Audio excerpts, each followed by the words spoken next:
برج Aquarius دلو 25 جنوری سے 31 جنوری کے درمیان طبیعت میں فکر کا مادہ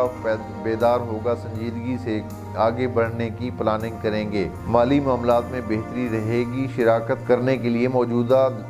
دور سازگار ہوگا، محبت کے معاملے میں اختلافات کا خدشہ ظاہر ہو رہا ہے، اپنے محبوب کی باتوں کو درگزر کریں، دوسروں کے مشورے کام دیں گے، مشورہ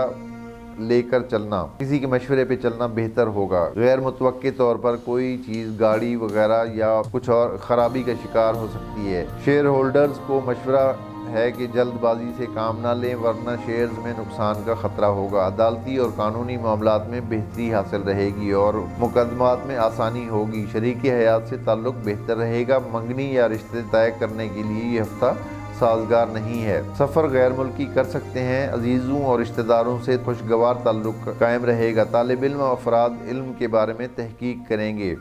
نئی چیزیں سیکھنے کی کوشش کریں گے، پڑھنے میں دل لگے گا، ملازم پیشہ افراد کے لیے یہ ہفتہ بہتر ظاہر ہو رہا ہے، سیاسی افراد کو مایوسی کا سامنا رہے گا، روحانی اور مذہبی امور میں دلچسپی بڑھے گی، آرٹ اور میڈیا سے تعلق رکھنے والوں کے لیے یہ ہفتہ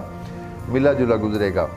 ذاتی صحت کا سیارہ کمر بہتر ہے، تاہم 30 جنوری کو محتاط رہنا ہوگا، سردی لگنے والے امراض کا خطرہ ہوگا، بلڈ پریشر کے امراض میں مبتلا افراد کو بھی سخت احتیاط کی ضرورت ہوگی۔